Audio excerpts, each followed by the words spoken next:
Hi, I'm Maren from Chanhassen Library with Carver County Libraries, and I'm going to share a simple, really fun activity for fall.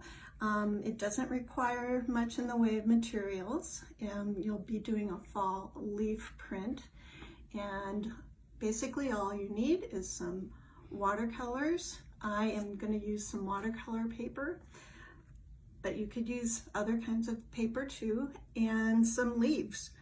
And so I'll show you the,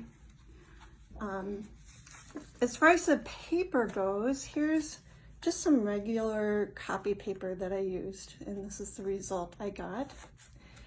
And this was using some watercolor paper.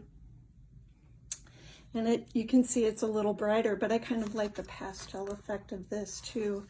And then I also found some sheet music and thought it might be fun to try out the leaf print on that, and that's the result for that. And I put it in a little frame so you can have it as a nice fall decoration.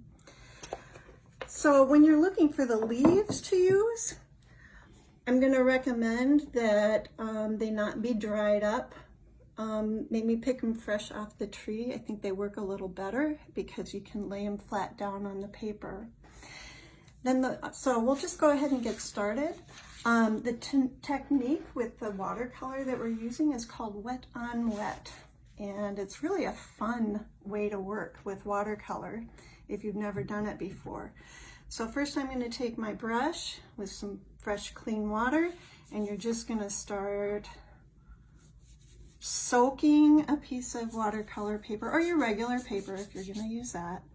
Just soak it up with water.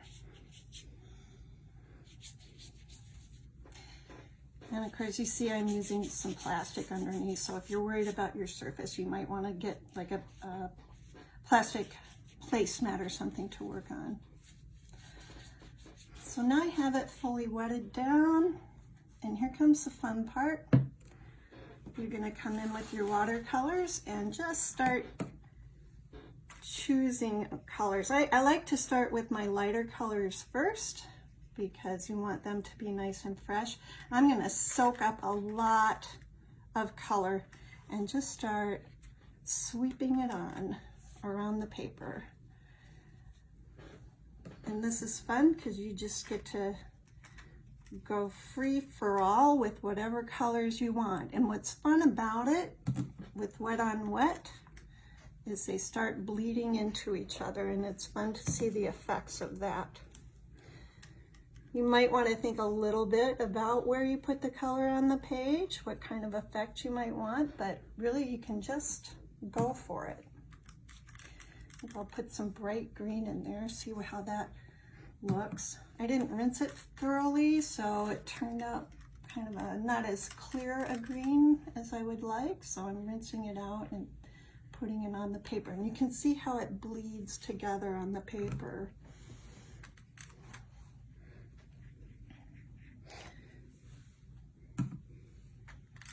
And we're just going to go ahead and get the whole thing covered. And I am using fall colors, but you wouldn't have to. And you do want to work kind of quick because the paper could start to dry out a little bit. So I keep going into my water, making sure the color is saturated on there, because that'll make a little nicer print, I think, when you go in. Let's see.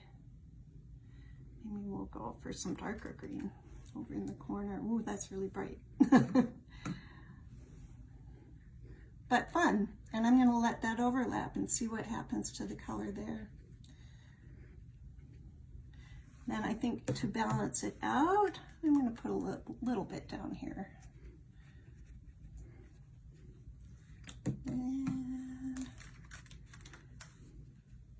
I think this is part of the fun of this project, is just watching what the colors do when you put them together on the paper.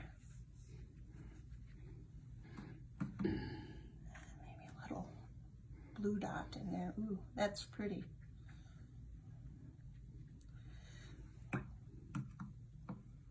And we'll go back for a little more red in here.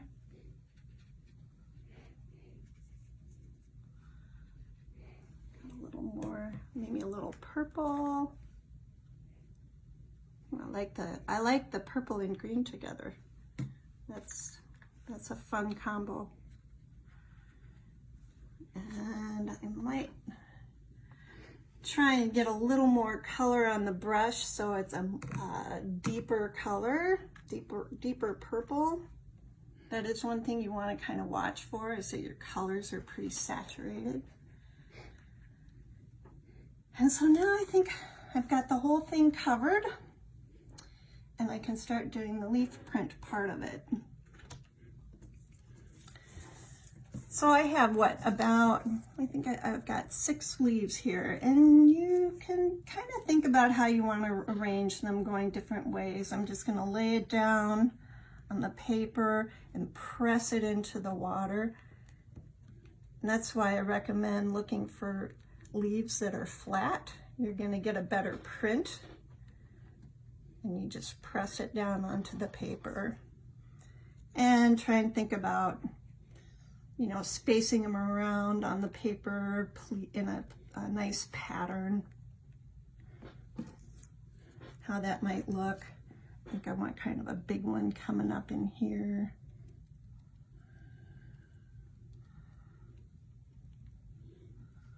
It's kind of cool. Maybe one to fill in over here. I like it better that way.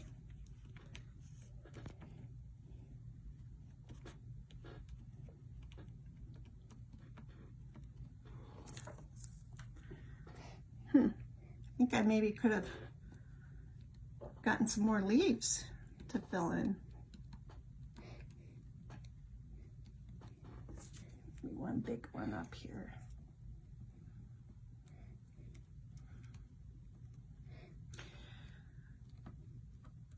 So that's basically it. I'm gonna leave it. It's best if you can leave it for a while, like maybe even overnight, so you get it, and don't touch them. And use different patterns or different types of leaves. And I know that the stems aren't going to lay down, so I'm not bothering with that, but just kind of watching it and making sure they stick onto that page. They're laying nice and flat. So here's one that I did a little bit earlier. I thought it could make a nice little note card, and this one's already been drying for a little bit, so I'm going to lift that up so you can see what it looks like. And that's why I think it's good to leave it overnight, because it really hadn't dried that well yet. Let's see what this one's like. You can see where it's starting to leave the pattern. And that actually has kind of a neat effect on it too. We'll put that one back down. So that's basically it. And it's just fun to see what the results are. And you can just have fun with it. I put the one in a frame, or this one, I figure it can be a little card if you want. And it's just a fun activity to try. And if you have young kids, this is really a fun thing to do with them too. So